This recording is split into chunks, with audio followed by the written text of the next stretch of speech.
ask@livebearded.com? Not ask. What you don't understand is The spot opened up literally next door. That's a it's big real. freaking win for the company because We it's started this show because Spencer and Anthony. it's crazy how loyal you guys were is thirsty for some one of the rule- encouraging men to be the best version. Ask us anything. Welcome to the Beardsmen. That is a good question. You know, you got 14 hours, let's say, a little bit burnt out, unmotivated. Week, not their birthday. I gotta extend it. Anyway, welcome to the Beardsmen, the show where we talk, mock, and never walk away from the conversation. Woo. I'm your host, Nathan. I'm here today with Spencer and Mink, founders of Live Bearded, the Beardsmen themselves. What's up, boys? What's up, guys? I'm Spence. My name is Mink, and we started this podcast for one reason. Spence and I, over the last 8 years of running Live Bearded, have had the opportunity to connect with thousands of you guys out there. And it's our favorite thing that we do here at Live Bearded. We love connecting with guys, talking about anything and everything related to beards. And we started this show really just to support you guys and extend the conversation. That's right, guys. The format of the show is pretty straightforward. It's an Ask Us Anything. So we're going to pull some of the questions, comments, and basically give you our opinion, whether you like it or not. We can't guarantee that, but whether you want to talk about Live Bearded behind the scenes, men's lifestyle, health, wellness, literally anything, nothing is off the table. Just get us your question. Nate Dogg, how are they going to get us those questions? They can give us those questions by dropping a comment on this video or shoot us an email, ask@livebearded.com, and we'll get them incorporated into the show. Nice. All right. Let's do it. Yeah. Nate, So Nate, thanks for joining welcome, us bro. today, bro. What's up? Hello. Yeah. For the Actually, listeners right now, why don't you give us a little bit of backstory, who you are, the high-level view. Nate's been with us here at Live Bearded for a while. Yeah, my name Say is what up to the Nathan. people. Work in the advertising here at Live Bearded in the marketing department. I'm a stand-up comedian, Army veteran, massage therapist, taught massage at a college for a long time, play a bunch of musical instruments. Nathan is what you call a dichotomy. He's like a 6'4", 300 and what? 350. 350-pound former military massage therapist who now does advertising. It's really fucking weird. People are confused. I'm confused, and I've known him for a long time. I want to keep you guys on your toes. right. Yeah, I've known you guys for It's working. Dude, I was a day one customer. Like Yeah. the original Live Bearded launched off the pay shipping and handling. We'll send you a beard comb. Let us know what you'd want in a beard product. And I came in on that. Yeah, for anybody out there who doesn't know the origin story of Live Bearded, Spence and I were at my house November 2015. We were chopping it up about different ideas. We were talking about maybe starting a business together. Spence was growing out his beard for No Shave November. That's right. I was just a baby-faced little dude. I couldn't really rock a beard at that point. And Spence is like, man, have you ever thought about maybe marketing like to bearded dudes? Like there's this trend, it's going on, No Shave November, there's a lot of beards. One thing led to another.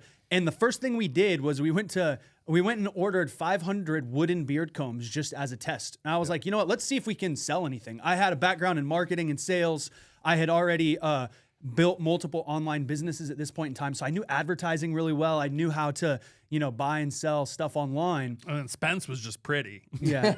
Yeah. Had to be. He was the brawn. I was the brains. Easy, Beauty and the Beast. Got it. easy. They say I do have a face for radio, so that's why I guess I'm good on a podcast. Long story short, we started with 500 wooden beard combs. We sold all 500 of them in like a day and a half, 2 days.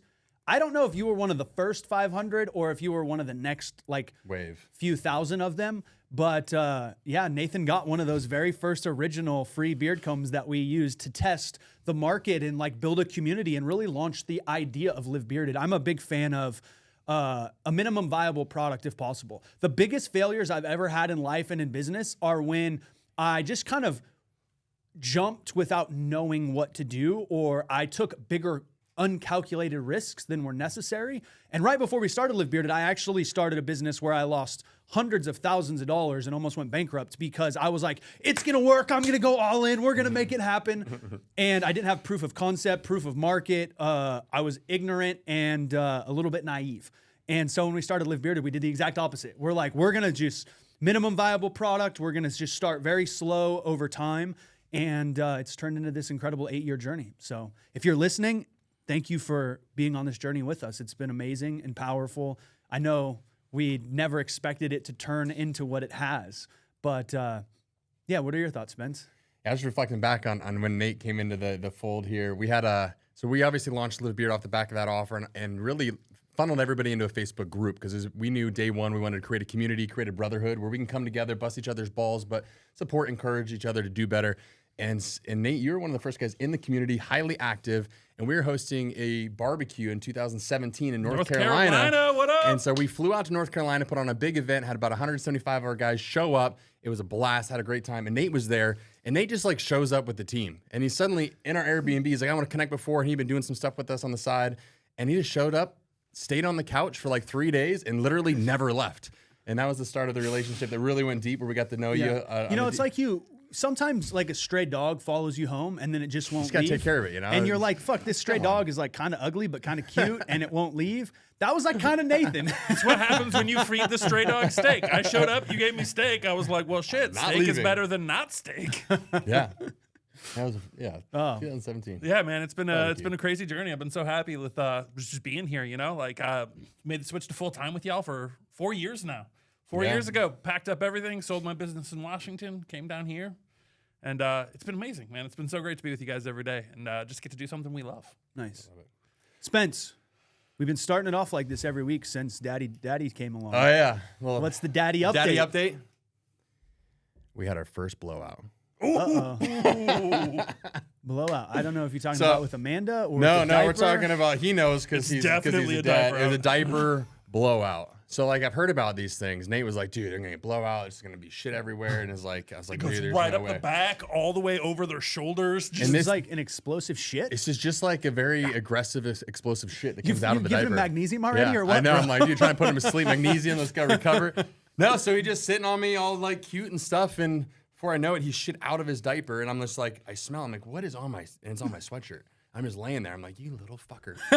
He just exploded out. And he can't be mad. I was like, all right, I guess this is, I've been peed on twice. I've been shit on once. So officially a dad 5 weeks But let's in. find out how dad you are. What was the go-to to clean up the blowout? How did you clean the shit off of the entire baby?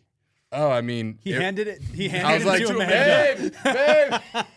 babe. All right, you ready for sage advice? My oldest is about to turn 17. I'm Yeah. going to give you the best dad advice for that moment. It's going to come in handy so many times. Next time, grab the baby, go to the bathtub, put a little bit of water in there, and just swoosh the baby back and forth. Yeah. We wiped it off, and it was bath night anyway, so we got him clean. It was fine. But, Yeah. that's probably the latest big update. Getting Nice. shit on. All right. Congratulations. One down. One down. Yeah. Hopefully not too many more to go, but probably. Wait, so you've been pissed Definitely. on shit on. Have you been thrown up on yet? I mean, spit up. Yeah. Let's. Okay. Yeah. That's just a constant. Not like projectile vomit. Yeah.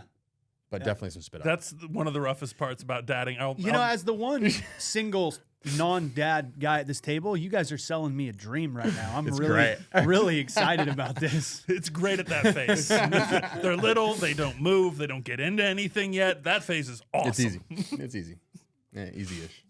You can set them down and they just stay there. That's the upside right now. He's not crawling or moving. So it's like if you want to get stuff done, you just put him down, either sleeps or he's just hanging out. Yeah. It's not bad. Yeah, Jason posted a picture the other day, or a little video on his story. So our buddy Jason has like a 2.5-year-old son and then like a 3 or 4 month old son. And the little one, Luke, he was like already trying to crawl. And Jason recorded a video and his caption was like, bro, stop moving already. It's like, I'm not ready for two boys Two of them running going around. opposite directions. Yeah, for sure. Here's a real question for you. The adjustment of becoming a dad. Yep. How has that affected you? Like, I know you had this routine in the mornings, getting up early, working out, getting all that in. How has that changed for you now that there's a kid in your life? Yeah, that's a great question. I think it's just hyper focus or just awareness to efficiencies. And Megan and I chat about this a little bit, like reworking the system to set myself up for success in terms of getting the most done in the least amount of time. So eliminating as many little fractions of losses of time, transfer, et cetera. So working from the house first thing instead of going to the gym first thing. The problem is, like this morning, I get so sucked into working that I was like, oh shit, I got to go to the gym because it's now 8:30. I'm trying to leave.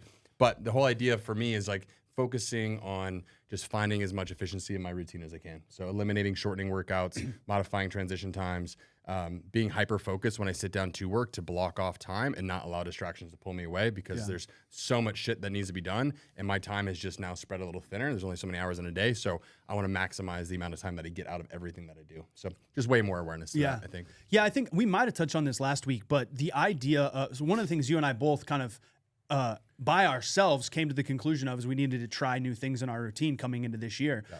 And I think, at every stage of growth requires a new level of development personally and professionally. And we're, working very hard to take Live Beard to the next level. The team's growing. We got a lot of stuff going on personally and then professionally.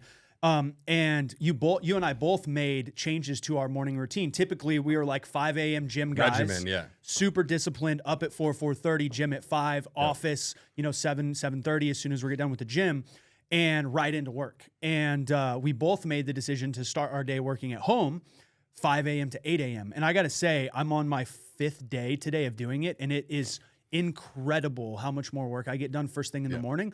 So the reason why I bring that up is if you're listening to this and you're like, fuck, I wish I had more time. I think we all feel that way. One, you just have to be ruthless with what you say yes and no to. And you need to be saying way more no's than you are saying yeses. But also, you have to experiment. Gotta test. You got to test, try new things. I know that's one thing that we do very well here at Live Bearded is we're always iterating and trying new things and testing new routines, schedules, whether it's in the business or personally.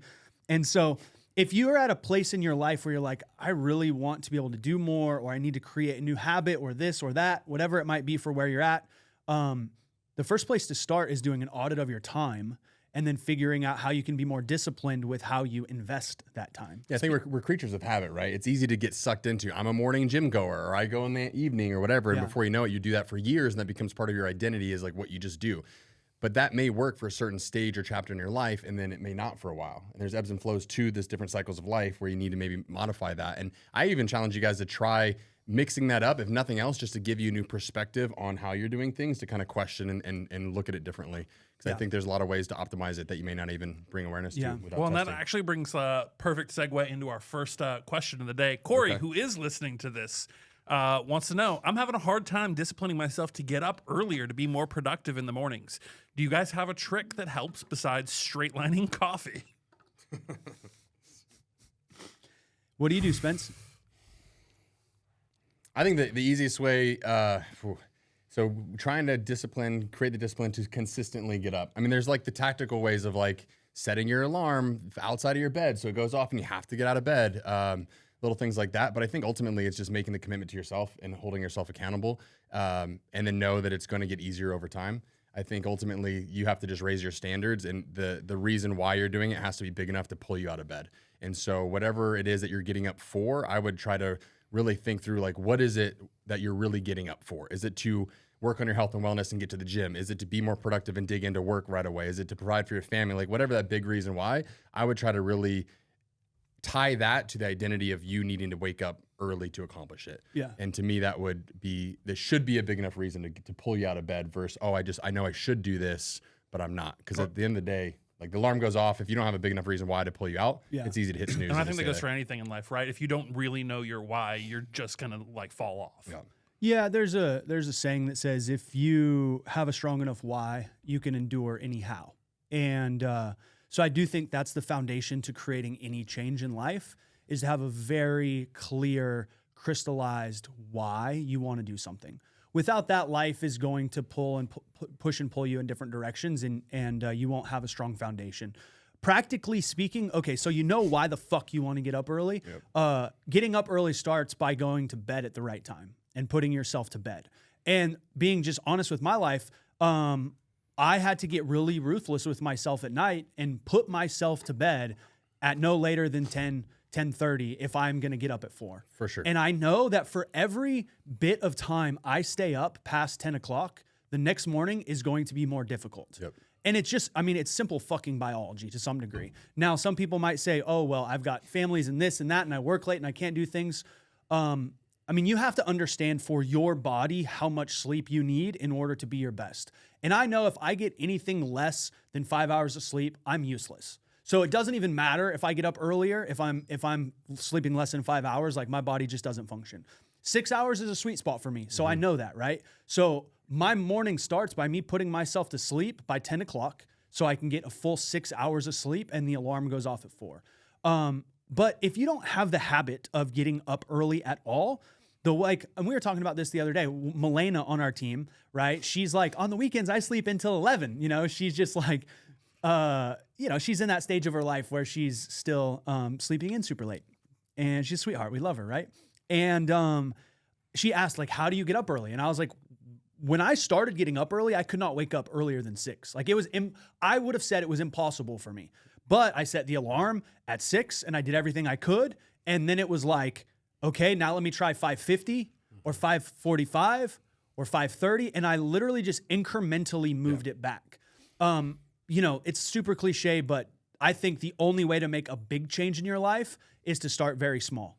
And to do one thing at a time is the best way to build a habit. So wherever you're at right now, whatever that time is that you've been getting up, I would say set the alarm 15 minutes before that time and to do that for a week or 2 weeks or whatever it is. But getting up early, building any new habit starts by how you set yourself up for that habit. In the case of bed, it's putting yourself to bed at the right time. And then in the morning, starting incrementally and working your way backwards.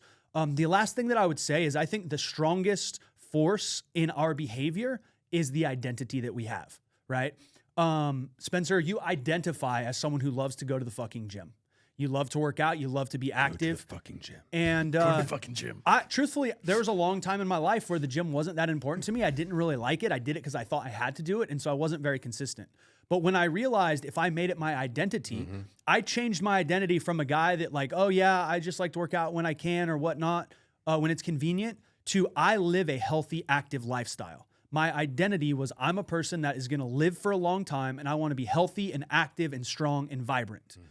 And it wasn't even about looking good, but it was about feeling good and having a lot of energy. And by changing my identity and then reinforcing that by saying, I'm strong, I'm healthy, I'm focusing on my energy, I'm a healthy, active man, I'm living a healthy, active lifestyle, but just reinforcing that identity, it actually made going to the gym no effort at all, right? And so Part of who you are at that point. you got to redefine your identity to some degree. A lot of people say, oh, I can't get up early. Well, then you're never going to get up early. And by the way, for everybody listening, this isn't just about getting up early. Insert any fucking thing into this place and it's true. Whether it's I'm a smoker, I'm a drinker, I'm fat, I'm lazy, I have a shitty relationship, whatever the fuck it is, change the identity that you have to it and that experience that you have will change.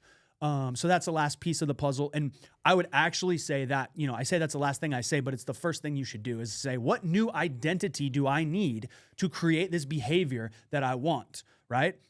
I wasn't a reader at a point in time in my life. So I said, I need to become a reader. I'm a fucking learner. I'm a reader. I do this shit. I love reading. I love learning. And in the beginning, it's kind of bullshit. You're kind of just fucking bullshitting yourself, right? But if you... Fake it till you make it.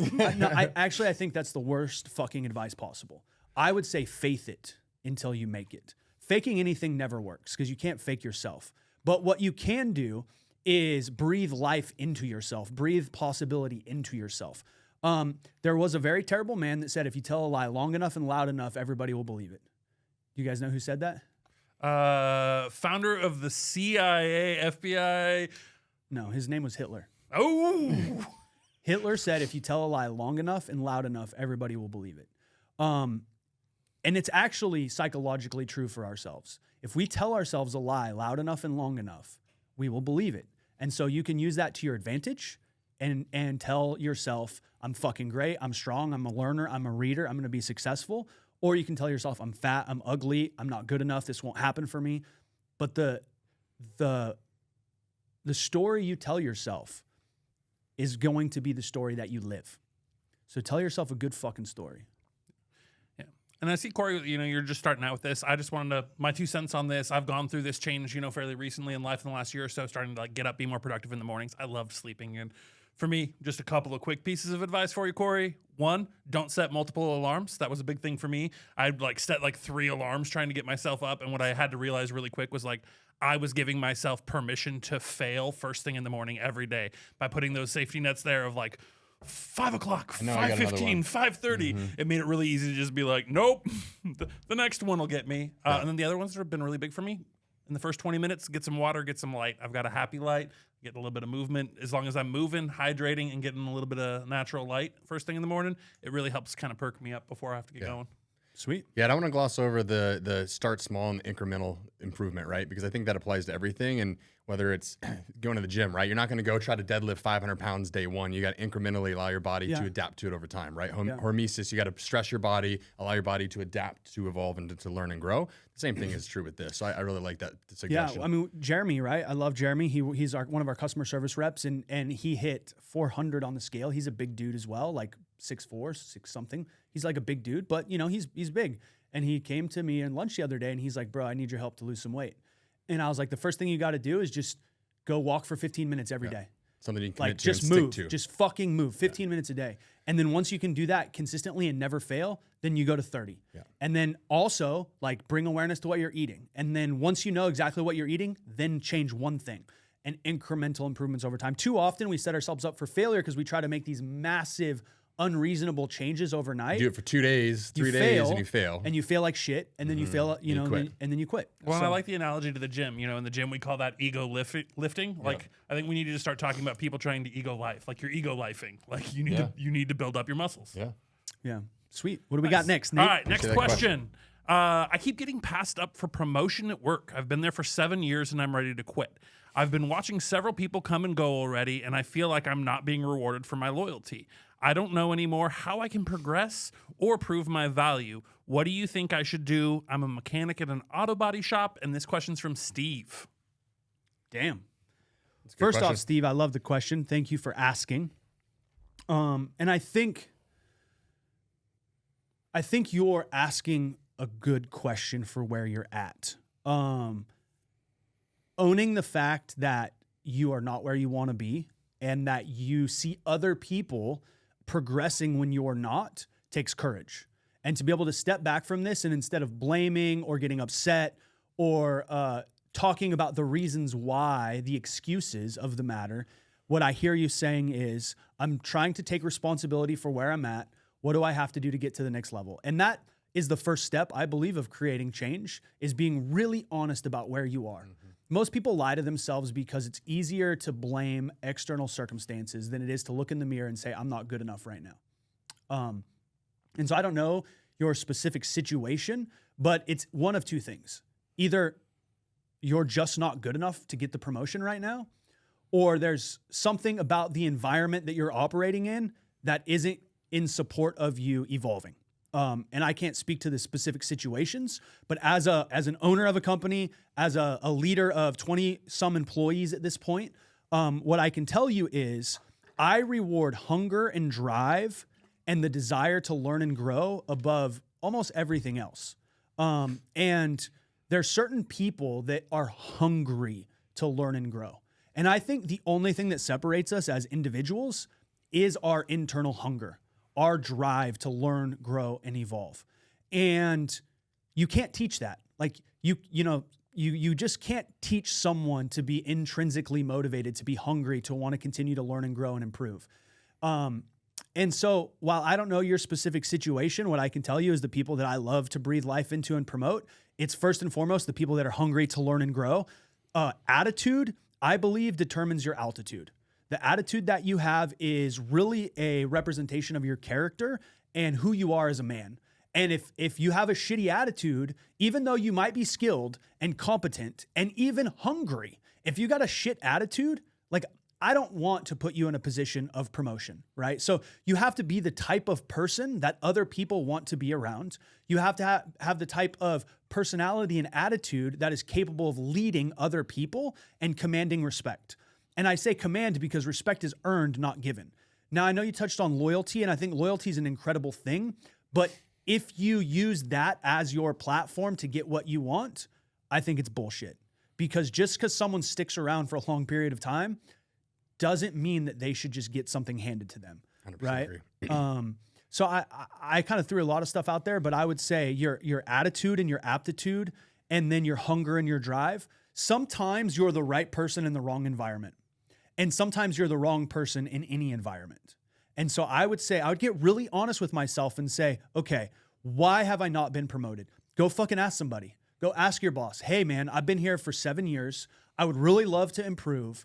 Like, what do I have to do? What do you need to see me do, say, create? Like, the easiest thing that we do at Live Bearded is ask our customers. Like, the easiest thing you can do is ask people what they want and then find it and give it to them. Yep. And so that's where I would honestly start. But I would, before I went and asked them what you have to do to get the promotion or to evolve and grow in the organization, I would get really honest with where I'm at and do a self-analysis and be as brutally fucking honest as possible about the skills that you have, the attitude that you possess, the hunger, the drive, the willingness to learn. And if you do those things and then you meet with the management of your company and say, hey, like, I've been here 7 years. I really love what I do. I want to contribute to this company. What has to happen in order for me to get that next promotion, to grow and evolve in that organization?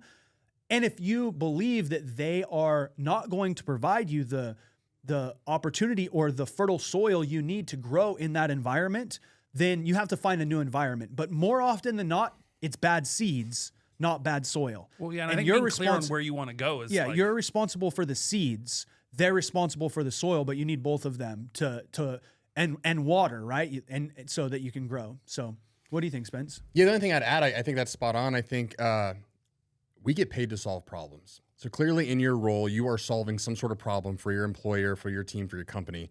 And a good way to stand out is to find out what are the biggest problems that need to be solved within my team, within our organization, and then go out and figure out how to solve them. So your task within your role, whatever that is your mechanic, right?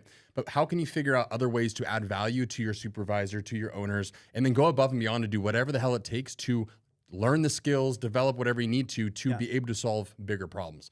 By doing that, you're going to naturally, it's going to be noticed through your actions of how you're showing up, and not just your tenure and saying, wow, I've been loyal, I've been here 7 years, I deserve this. It's like, well, no, solve bigger problems, add more value to your team, to your organization, and it can't be ignored. Yeah. And the combination of the two, go to your direct report, ask, what do I need to do? Get feedback, be honest with yourself, and then put in the work to do whatever necessary to add more value and just step up. Yeah, I gotta add two things to that because you touched on something so powerful. One, be so fucking good that you can't be ignored. Like, if you're so fucking good at your job, no matter who you are, no matter what your job is, can't ignore it. If you say, I'm going to figure out how to solve problems for my organization, for this company, and I'm going to get so fucking good they can't ignore me, then that will tell you very quickly whether you have that soil that you need. So that's number one. Number two, the loyalty piece. I just want to touch on this because, again, as an owner, I value loyalty so much. 100%. Right? But if someone comes in that has the ability to solve bigger problems than you do, it's going to be a rude awakening because they're going to be able to ascend just as fast or faster because they can solve bigger problems. Right. And so loyalty is a beautiful foundation to grow on, but I think a lot of people confuse loyalty with competency. Yeah, it doesn't trump They're not the same. For sure, 100%. They're not the same. Yeah, and to your guys' credit, and this is kind of where I was going with this, is like, when I've wanted to go further with Live Bearded, I've always been able to come to you guys and say, like, hey, like, this is where I'm at. This is where I want to grow to. What do I need to do? What do I need to become to get there? And you guys have always been amazing about, like, giving me the roadmap and just saying, like, hey, for you to be able to reach that goal, you need to be able to do X, Y, and Z, and, like, giving me access to the tools to go out and gain those skills to make that advancement in, like, the value that I can provide. So thank you guys for that. Yeah. Thank you, bro. Yeah, I think we never have a how problem. We always have a who problem. Either who do we need to know or connect with to help us solve the problem, or who do we need to become to grow to the next level. Yeah, love that. Yeah, this journey on Live Bearded has been great. Started with those beard combs, and our next question is actually from Amari about beard combs as well. All right. Amari's been making his own custom beard combs by hand. Oh, sweet. And it's really time consuming, but I enjoy it. If I were to manufacture them and add my customizations afterwards, I think it could save me a lot of time. How do you guys go about finding manufacturers, and what are some things I should know going into it? That's a Spence question. Finding me. Yeah, man. We are so blessed to live in the world we live in today because there's this website called Google. And I don't say that to be funny, but it's like we have access to find anything in the world we want through the search engines, right? And so my advice would be do your research, go down all the black holes of the internet and just start searching and manufacture for this, manufacture in your local area, and just start searching, and you're gonna find it. It's gonna take some time. But depending if it's a co-manufacturer or whatever product out there you're looking to do, utilize the internet and just start sourcing manufacturers in your local area or in the U.S., overseas, whatever kind of fits what you're looking to do. Any tips for like how you can spot a good manufacturer versus somebody who's like not good? Yeah, you definitely want to vet them out. You want to look for reviews. I'd always recommend seeing if they allow you to talk to any clients of theirs to get testimonials or referrals. It's easy to fake reviews on the internet nowadays, right? So you want to get on the phone with them, be prepared, ask them questions, get familiar with their capability. How big can they scale? You know, what are their minimum order quantities? Really just get as familiar as you can with them. But yeah, honestly, I would say this is one of the things that I feel like you've done an incredible job, Spence. So for those guys that don't know, like Spence is more on the ops side of the business. I'm more on the sales and marketing side of the business. And so he's been responsible for all the product development, manufacturers, relationships, strategic partnerships. And the one thing that I've just always admired about you is your ability to say, like, I gotta find a manufacturer for this product. Okay, cool. And you go deep, you spend days doing research, you get a list of 20 different manufacturers, every one you can find, and then correct me if I'm wrong, but you fucking call them. All of them. Have a phone conversation with them, start to build a relationship with them. Ask for referrals, ask for, different get samples ahead of time, make sure. And the truth is, most people just want the easy button, so they don't want to make the phone calls, they don't want to build the relationships, they don't want to do the work. So to our brother out there who asked the question, if you actually really are serious about creating something, you just got to do the fucking work. Yeah, and it takes time. And I would always advise, don't go with the first one that you talk to, and never just get one quote from the first, anyone, and not get a second and third opinion or quote, right? Negotiate that quote. Negotiate the shit out of it. Talk to them, pin them against each other. Like you got to be ruthless because they say you make money in real estate when you buy. A lot of times you make money on the product side based on your COGS, right? Heavily influence the profitability of the business. And so if you can be ruthless on the front end and negotiate and get really good COGS, it's going to help you on the back end. Yeah. Absolutely. Speaking of putting in the work, I think this is a perfect time to talk about our Do Better Dude of the Week, guys. Do Better Dude of the Week. Yeah, guys, if you're listening right now and you're not familiar yet, we love to feature a Do Better Dude every week who's just out in the world doing positive shit, right? You flip on social media or the news, most often you can see some sort of negative headlines. So we like to scour the interwebs, find a guy that's doing positive shit in the world, feature him, give him a little love and shout out. And Nate, what do we got this? Today, we've got Hunter Moore. Now, Hunter's a teenager who just placed first in a bodybuilding competition who has cerebral palsy. Wow. And it's really beautiful. As you read into his story, like he had a stroke when he was like a baby that really like ruined the development on the left side of his body. And rather than take that as an excuse, he came from a military family, and his family was like, hey, this isn't an excuse. Like, don't give up. Don't quit. Fight through this. And now he's placing first in bodybuilding competitions for form. There's a wonderful quote that I love. I love that he had such a great attitude about it. Somebody was like, how do you do that? How do you build yourself up like that? And he's like, it's genetics. What a good attitude. That's amazing. It's all genetics, literally bro. just proves my point of like the attitude that you have determines your altitude, 100%. Yeah. I love it. I think, one of the things I say on my podcast is you're entitled to nothing and your life is your fault.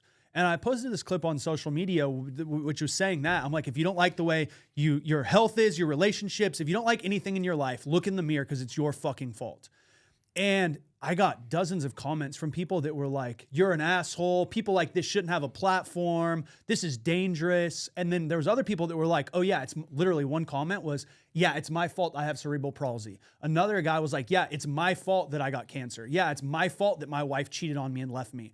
And I was like, fuck, man, these are some heavy comments. So I went in and started talking to people. And the premise is very simple. Of course, external circumstances are not your fault, but it is your responsibility. How you react, how you respond, what excuses or stories you tell yourself about what that means and what's possible for yourself. Oftentimes people need to divorce the story they tell themselves and marry the fucking truth that they can do whatever they want if they set their mind to it. And this is a great example of that. Yes, there is limitations in life. Yes, we're all dealt different hands, right? Some of us aren't playing with a full deck. Yep. Let's be honest. This is a fucking truth. Yep.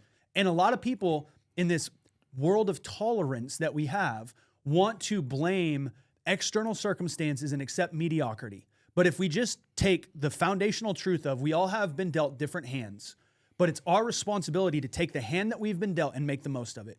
He's a beautiful example of that. I fucking love it. And I wish that if everybody just took responsibility for where they're at in their life, they would have more power to create the outcome that they want. Power follows responsibility. If you blame other people, you have no power. If you blame yourself, you have all the power to change. And this is a perfect example. of Reminds that. me actually of a wonderful quote. I don't know why, from you actually. We always see in the comic books, with great power comes great responsibility. And I remember you did a really cool blog about with great responsibility comes great power. Yeah. Yeah. It's the only way to create the opportunity to take the hand that we've been dealt and use it to win at life. Well, for whatever that means with us. But what was his name again? Hunter Moore. He's out there hunting those games. Dude, he's got a Getting 20-inch trophies, baby. bicep. He's just rocking it. Nice. He got that fake and bake, that's for sure. How do you know it's fake? But maybe he's been hitting the islands. Well, Hunter, salute to you, my friend. All right, guys. Let us know in the comments what you think of the episode. If you got any questions for us, drop them down there. Again, we started this show because we love just having the conversation about being a man in the world today. It's a crazy, wild world out there, and we love chopping it up and talking to you guys. If you have any questions, hit us up. If you're in Arizona, you got to come by the office. But until next time, Live bearded!